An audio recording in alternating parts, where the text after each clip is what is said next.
So Trump came out a few hours ago and said that Americans are going to suffer financially for at least 2 years while his tariff strategy takes place. Okay, which means millions of people are about to lose their jobs, they're about to lose their homes, they're going to lose everything they have. Kids are going to be food insecure. We are looking at an economic tsunami. Okay? There's only one of two scenarios in which we can turn this around. One is Trump is lying about the tariffs. If he's lying and he backs down the tariffs, that could help. Okay, he lies every day, so that wouldn't be surprising. But if he's not lying and he keeps these tariffs in place, the only thing we can do is march in the streets and fight back. Call your local representatives. Do whatever you can. Show up at town halls, okay, and complain before he takes every single thing you have. Don't think he'll lose a minute of sleep over it. He's a sociopath. He doesn't feel your pain. He doesn't care about you. Believe me. Even if you're Maga, he doesn't care about you. I know you think he does, but he doesn't. It's time now, guys, to take control. This is the only chance we're going to have, and we're running out of time. I told you guys months ago what it was going to look like when this administration began to fail. In that video, which was seen by over...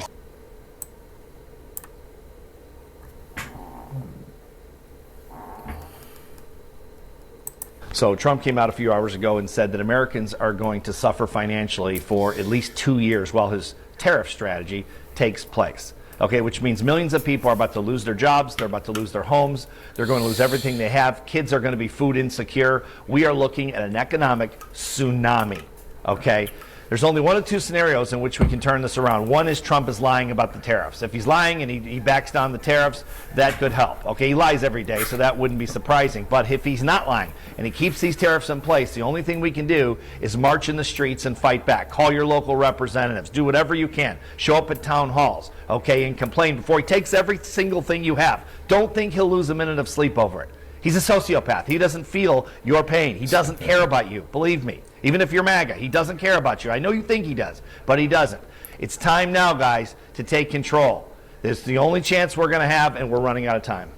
I told you guys months ago what it was going to look like when this administration began to fail. In that video, which was seen by over 3 million people, I told you he would fail for two key reasons. First, because he can't lead, and second, because he would pick the wrong battles. Now let's look at the evidence that proves me right. First, on his inability to lead, we know that real leaders know how to build and empower a team. But look at what he's done. He wrote an executive order to give Elon Musk power that he didn't himself know how to wield. And despite having control of every lever of government, he told his cabinet to simply obey Musk. And it was only because his lawyers told him that wasn't technically legal that he ultimately and reluctantly admitted that his cabinet secretaries were in fact in charge of their own departments. It was his inability to lead that led to the nominations of Pete Hegseth, Tulsi Gabbard, and Michael Waltz. 3 unqualified embarrassments whose complete fuck-up with the signal disaster put our national security at risk, not to mention the lives of American soldiers. And of course, this is all on top of his spending freeze and reckless layoffs that are either jammed up or outright blocked by the courts. It was all of these symptoms of his inability to lead that led him to my second point, his inability to pick winning battles. He's such an incompetent leader, he couldn't even deliver easy wins like tax cuts or investments to try to lower egg prices. This pushed him to a point of desperation to where he's now fighting far riskier battles over trade and hasty deportation, the latter of which highlighted by the suspension of a Justice Department lawyer named Erez Ruveni for the simple fact that he failed the impossible task of defending the administration's deportation of an innocent man to El Salvador, a deportation that plainly defied a judge's order, despite his boss, Pam Bondi, giving him no evidence or explanation to support their case. But apparently to the Trump administration, it is unacceptable for a lawyer to say, I can't do my job because I have no evidence. And Pam Bondi defended the decision to suspend him by saying, at my direction, every Department of Justice attorney is required to zealously advocate on behalf of the United States. Any attorney who fails to abide by this direction will face consequences. Let's just bypass the fact that in defending the Constitution, Ruveni was absolutely advocating for the United States, and simply point out that bosses who rule with fear and punish without cause create a toxic culture of productivity killing survivalist behavior, virtually ensuring that his already inept administration finds a way to slide even deeper past aimless ineptitude and devolve completely into a quivering, malodorous cesspool. And it's only been 2 months. You know, after yesterday, I personally think that the conversation about him not really winning the contest needs to get louder. Because y'all see it too, right? Y'all see now, with your eyes, what a lot of us have been talking about on this app since November 6th. None of the math adds up. None of the math has ever added up, even to this day.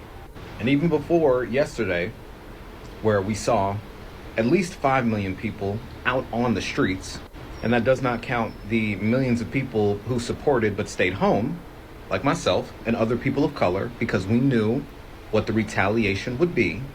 It's getting harder and harder to believe that he really won that contest.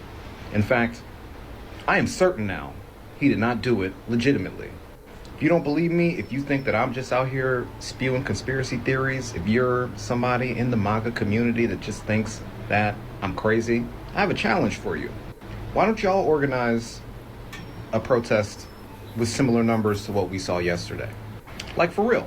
I dare you to do it.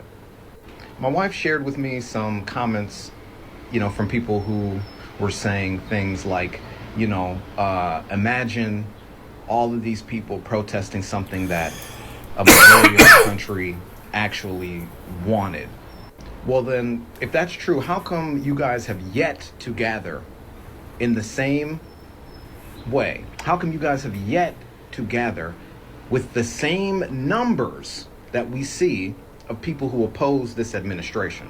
I haven't seen it once. Honestly, I haven't seen it at any point in time that he has been holding rallies, getting in front of people.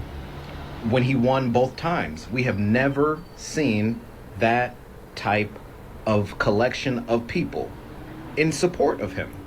I guarantee he can't do it. I guarantee none of you can do it. And until y'all show me otherwise, which you won't, I am going to keep saying over and over again that he did not actually win that contest.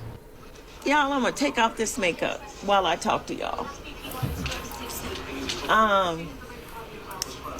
I guess Elon Musk and Donald Trump and Aaron Navarro are having some issues. Aaron Navarro is the one who came up with the tariff idea. And I guess Elon ain't liking it. He wants zero tariffs. But anyway, Trump's administration is crashing. They're imploding. We just need to give them maybe 6 more months and it's going to be like non-existent.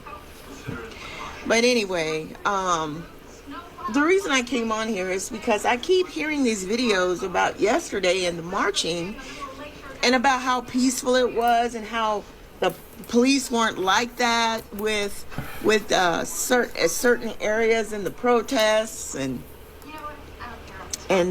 people weren't harmed in any kind of way and it was just a great peaceful protest. Well, of course it's going to be peaceful because the majority of the people marching were palm colored. BLM, I'm going to give you an example. BLM, right? We were just marching in the beginning. Initially, it was just a march. It wasn't anything outrageous, sort of like what you did yesterday. And the police came out in full tactical gear, y'all. Full tactical gear. It was like palm-colored people were scared for their life because we congregated. And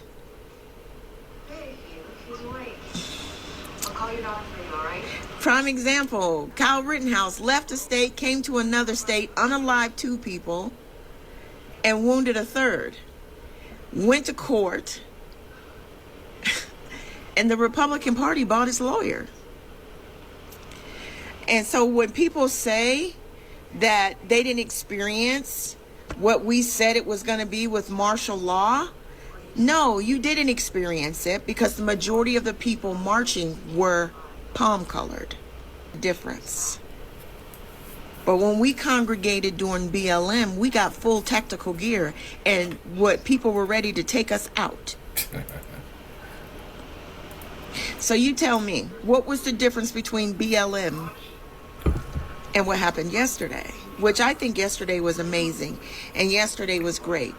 But black people did not congregate. Some black people showed up, but it wasn't a mass amount of us because some of us knew the assignment, right? We've known the assignment since November 7th, right? That's when we started talking about how we were going to act moving forward. Some people wanted to go and protest. That's good. I do not have anything about that. But you cannot compare the two. The two are vastly different because one was a majority of whites and one was a majority of blacks. And the majority of blacks, police showed up in full tactical gear. Now, for that lady, and I'm not going to pin her comment, but for that lady who said that, I'm gonna put a suggestion to you. At any point in your life, would you want to trade places with a black woman? Would you want to go through what black women go through? Would you? Yes or no? Have a good day, guys. Trump has put his tariffs all over the place. Get some wacky formula and do tariffs. And everything's in the because of it. I'm down $7 million. Now wait a minute, Dave. Isn't this you? Oh, I got you down as a Trump guy, Dave. Yeah, I'm voting for Trump. I don't know that I'd call myself a Trump guy. Isn't just a total ringing endorsement for the Republicans and Donald Trump and an indictment against the Democrats. Congratulations, Donald Trump. I voted for him.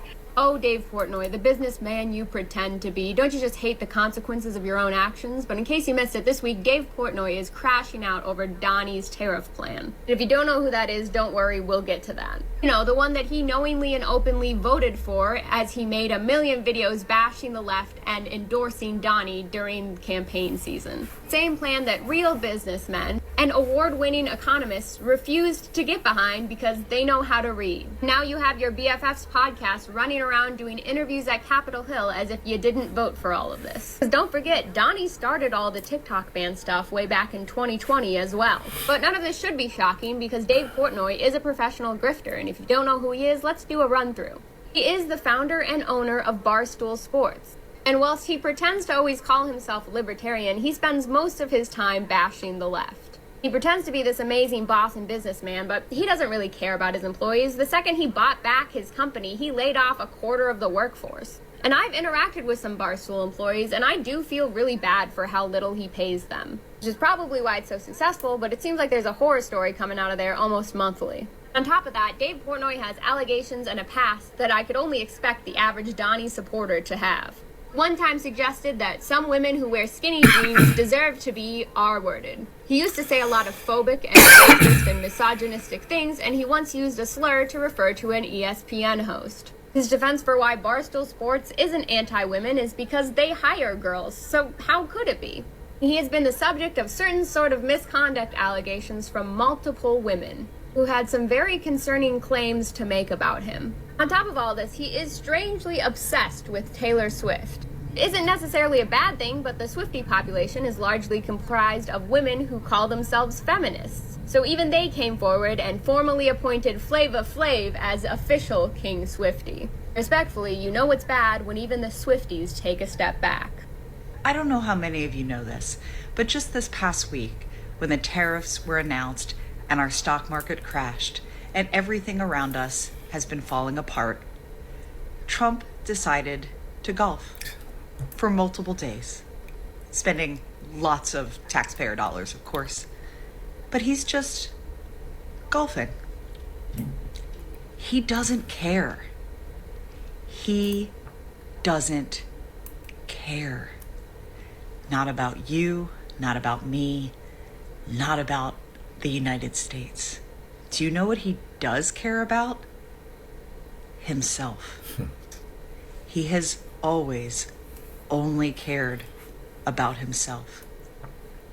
His ego is the most important thing to that man. He is not a civil servant. He is the most self-serving individual we have ever had as president of the United States. I'm not Maga, please don't scroll. I have a moral compass and a soul. Yesterday, all across the nation, I believe the estimated totals were 5 million Americans showed up to protest against Donald Trump and Elon Musk and this entire Trump out of control regime. When the people come together, the people win. We saw the win in Wisconsin, regardless how many millions of dollars Elon Musk wasted in trying to buy the election. And yes, in North Carolina, the people's voice is being challenged again, with far-right opposition trying to discard and throw out 60,000 of the people's votes. The fight isn't over, and I'm here to tell you that the fight will be long, it'll be tedious, it'll be hard, but we will win in the end. Congratulations to France and their judicial system, convicting Le Pen, the far-right party leader, of embezzlement, disqualifying her from a presidential run. And the far right in France will say the same thing that Donald Trump does, is that it's a witch hunt, that it has nothing to do with the people themselves actually breaking the law. And they would be wrong. I'm flying out to D.C. next week to meet with members of Congress and get them to fight, to not only save and secure Medicaid and Medicare, but fight to expand it. Because even if Donald Trump and the Maga representative America First regime didn't make any cuts to Medicaid and Medicare, which they are actively trying to do, what we have today is still not enough. Our loved ones deserve proper care. They paid into our system their entire lives. America First would be paying it back to them now. So as the fight continues here at home and abroad, fight on for what's right. Regardless how the other side lies and spins it, we are all on the right side of history. And though MAGA repeats whatever they're told, believe it or not, MAGA, we're also fighting for you. And no, we never expect a thank you, because that's not in your wheelhouse. But true patriots fight for everyone, because that's what patriotism actually is. One day, MAGA, you'll realize you were lied to this entire time, and that MAGA is nothing more than a marketing ploy and a lie, because actions speak volumes over words. Try this on for size, MAGA. The next time you see one of your MAGA representatives, use the line, "Don't talk about it, be about it." And then watch what they do, not what they say. I do the same thing to Dem leaders, because if we vote for them, it's our responsibility to hold them accountable. But that means actually standing up to Donald Trump and your MAGA reps, instead of pledging fealty to them. We don't pledge allegiance to one man. We never have, we never will. Republican or Democrat alike. If tariffs don't work, why do 170 other countries have tariffs on American goods? Try using critical thinking instead of your typical anti-Trump rhetoric. Hey Vanny, I'm happy to use some not only critical thinking but also some research, because there's this thing called the internet which has endless resources. There's a lot of reasons why other countries place tariffs on the United States of America, but there is one that is really, really important to understand. See, a lot of countries do rely on the United States to import many different things that they themselves don't produce or have access to. And in importing many, many things from the United States, in turn, sometimes they don't have that much to export to the United States. This causes what's called a trade imbalance or a trade deficit. Because if they don't impose those tariffs on us, the market just becomes really unfair to them. Countries that are in this situation, they give the United States a ton of business, but in return, the United States doesn't give them much business back. This makes trade more fair across the world and protects their smaller local industries from competition. Let's think of it in terms of coffee. In your town, you might have 2 or 3 Dunkin' Donuts, and those Dunkin' Donuts and the coffee they serve are essentially all the same. They're used to producing large quantities. They don't sell it for very much because they've got 3 locations and lots of product. But let's say you want something a little more high-end, a little more niche, a little harder to get. You go to your local coffee shop and you have the barista who can make you the most delicious latte with the fanciest milk art you've ever seen. You pay more for that experience and for that product because it is specialized. And a lot of these smaller countries that impose tariffs on the United States have specialized local industries. I hope this example helps not only you, Vanny, but anyone else who's still a little bit lost. Trumpanzees. watching you guys tie yourself into knots, defending Trump as he tanks our economy, ruins the United States, makes us a pariah to the rest of the world, to me is like a clown funeral. Funny and sad at the same fucking time. And it's analogous to me of somebody that goes to a doctor, a quack doctor, with a cough. And the doctor says, yeah, I can cure your cough. This is what I'm going to do. I'm going to cut off your arms and your legs. And yes, it's going to be very painful for a long time. And you're going to suffer for a long time, many years. But at the end of those years, your arms and your legs will magically grow back. And they'll grow back even stronger. Yeah, that's it. That's the ticket. Yeah. And of course you believe it. Of course you do. Because you're a cult member. And you've been radicalized and weaponized. You're thinking with your emotional processes. That's called primitive brain. But you're not going to buy anything I'm going to tell you. But as Trump ruins the United States, as you watch Trump take away your social services, take away the social services that you paid into all of your life, and watching him do a giant rug pull on it so that he can funnel that money to his billionaire boys club, watching him tank the economy, watching him ruin the value and the full faith and credit of the US dollar on the world stage, that's huge. You need to investigate that. Watching him raise your taxes, watching everything that he's doing to hurt the regular people of this nation and help the billionaires. And mostly who is helping here is Putin. I heard somebody say Trump is fulfilling all of his promises, and I must agree. He's fulfilling all of the promises he made to Putin to sabotage the United States. And that's the fact, Jack. So at what point do you finally have to wake up? How much pain do you have to go through when the doctor starts sawing off your arm? No anesthesia. How many limbs does he get cut off before you say, hey, maybe this isn't a good idea? I know you're going to be the limbless person in this scenario.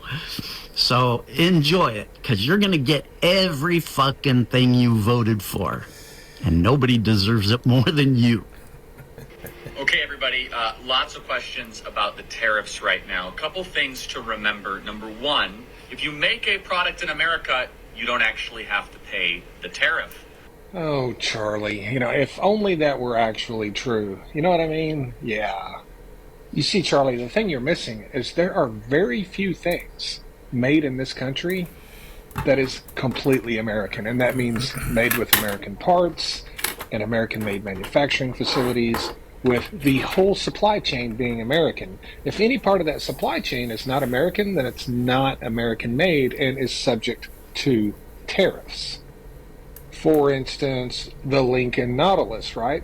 The Lincoln Nautilus is made in America. Well, that's just great. The problem is 87% of the parts used to make a Lincoln Nautilus are not made in the United States. They're made in China or Canada or Mexico. So even though the Lincoln Nautilus may be made in America, when those parts are sourced and they're not made in America, they're subject to tariffs, which will drive up the price of the Lincoln Nautilus. Yes, that's right. Or even the Tesla, like the Model 3, they keep claiming, this is 100% American made. It's not. It's not. Depending on the option of the Tesla you get, anywhere from 20 to 40% of the parts are actually made outside the United States. Yeah. So even the much beloved Tesla, which Republicans keep claiming are 100% American made, are not. They simply are not. It's not just about the product you are buying, it's about all of the products it takes to build that product. Not only the parts and components, but the machines that make those parts and components, and the parts to those machines that make those parts and components when those machines need to be repaired. There is an entire supply chain 100 miles long that you are completely missing. Like this drink right here. Made in America. The problem is all of the ingredients aren't sourced in the United States, and even more importantly, the can itself. The aluminum and the products used to make this can. Not likely from the United States. So you will be hard-pressed to find very many products at all that don't have some foreign influence to them, which would make them subject to tariffs in one way or another and drive up the price.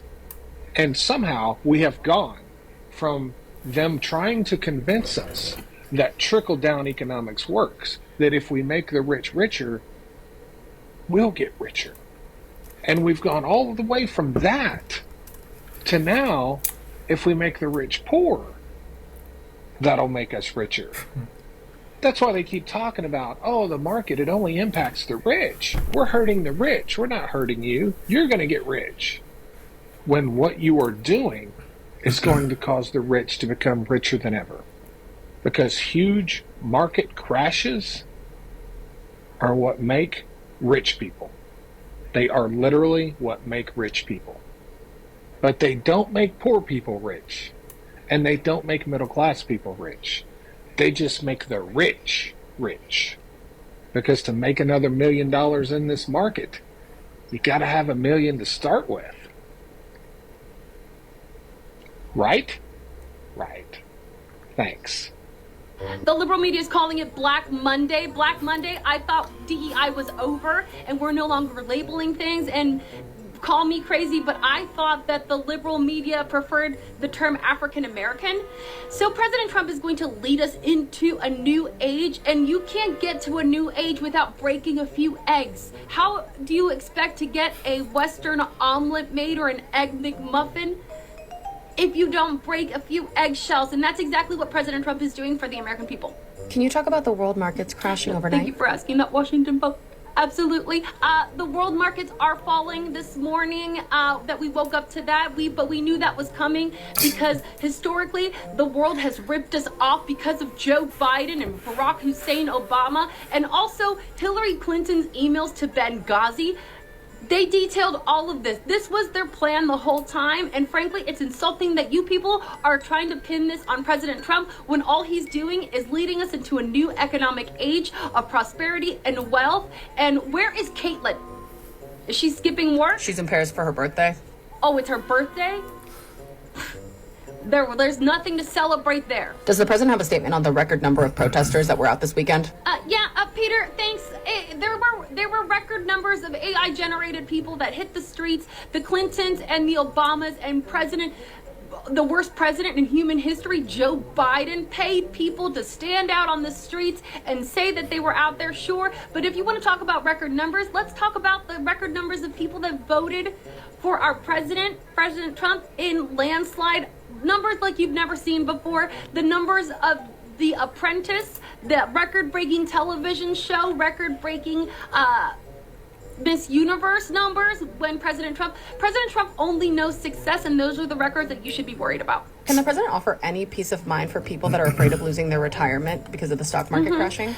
Yes, people are worried about losing their retirement, and President Trump takes that incredibly seriously. We are the stewards of the economy, and you need to understand that this is the storm before the calm. People need to hunker down because there will be some rain, there might be some flooding, you might have to eat some canned food for a very long time, but we have pulled the Uno reverse card on the global economy that has been stealing from us. So, and to put an end to it, we do have to remember that pressure creates diamonds.